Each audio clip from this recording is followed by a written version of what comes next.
Today, we're going to be talking about the Iman Gadzhi content strategy, how he makes $100 million almost like every year doing stuff like this, and how you can copy him and do the exact same. The problem is that your content looks like everybody else's. So if you're this guy, you look like this guy, and this guy, and this guy, and you just look like everyone else. And in a world where attention is number one, attention is currency, this is really bad. You don't want this, obviously. So, everyone talks about the shift. Everyone talks about being content centered, not using sales, not relying on cold outbound, having some leverage. But the thing is, you already have leverage.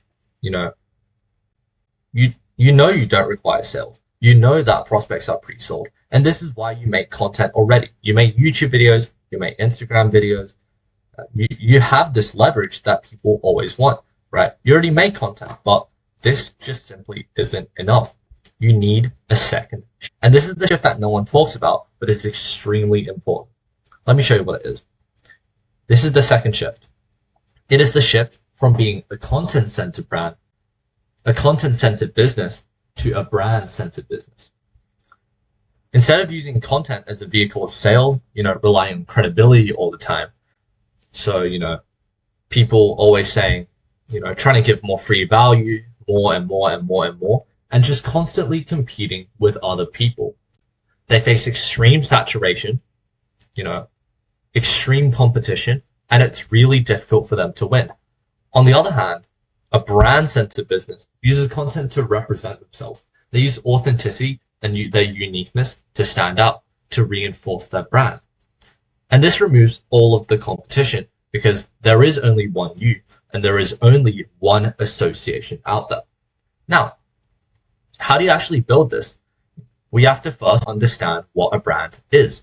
And a brand is simply something, for example, a logo. It's an association of that thing to a desired outcome.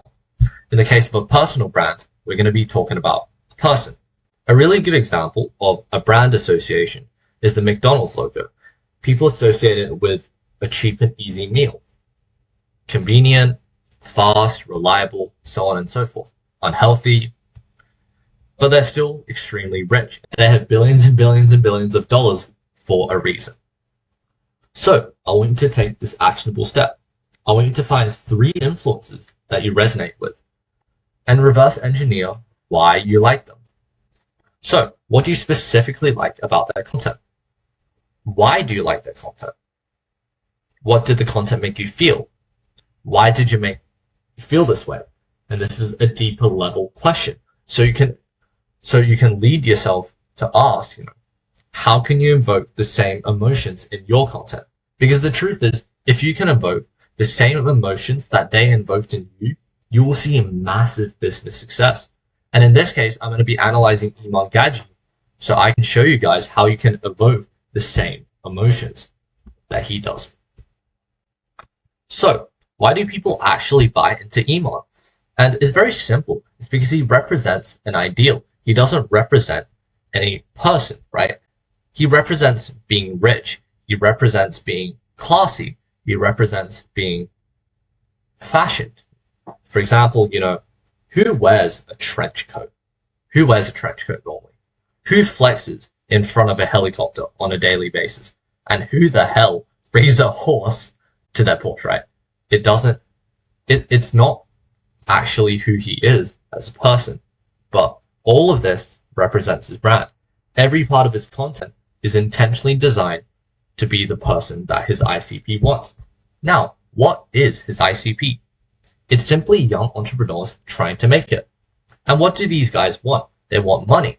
They want success. They want to take care of their family. They want to give back to the world. And they want to believe that they can actually succeed in their dreams. So guess what? He has content for all of that. For money, he always flexes his private jets. For success, he's been seen on Instagram and YouTube flexing girls, taking care of family. Well, he spent $4 million buying his mom a mansion, giving back to the world. He built 3 schools in Nepal, and the belief that people can succeed on their own. This is the one he really hammers. He always refers back to his old content. And he always talks about how he was in your shoes just a few years ago. And if you took the steps that he took, or you followed the vehicle to success, you would get to where he is today. He lives the life that people dream about. This leads to people getting curious. How does he make his money? They get inspired. How can I be like him? They listen to him. They like him as a person. And this is how he stands out. He sells the dream, not the method. He doesn't tell people what to do. He simply shows them what they get from doing it. Not only this, people start liking him, not because of what he sells. People like him because he's him. But the truth is, this isn't even his life. I've already brought this up already, right? This isn't his life. No one goes around carrying a horse in the back of a Porsche and has hay in the back of their car. This isn't who he is, but this is how he designed his brand. He's intentionally designed every part of his brand to make his ICP fall in love with him. And his product is simply the vehicle to get there.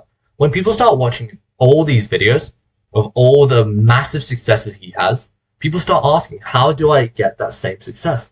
And this is where you run into his VSLs. This is where you start running into his middle and bottom of funnel content. And this is where people start converting. Now, for me, I personally answered I did the actionable step on Iman Gadzhi. And, I asked myself these questions. What do I like about his content? He donates to build schools, which I think is great. Helps his mom, which is amazing. And he started at a young age, just like me. Why do people like his content? He's very relatable to me, personally. I feel like he's only a few steps ahead of me, and he had the same background. And how does that make me feel? It makes me feel inspired and hopeful. And this is not a lie. He really does make me feel really inspired, and he's given me a lot of motivation over the years. So it's really all about positioning. Everything is about how you look in front of your ICP. And he's done this perfectly by being intentional with every single part. But how do you find your own direction? How do you know what to position yourself as? It's very easy. All you have to do is have an onboarding form with your clients. Where did you first find me? Why did you decide to do this? You ask questions like this so you know what already works. You ask questions like this so you know why people chose you over other people.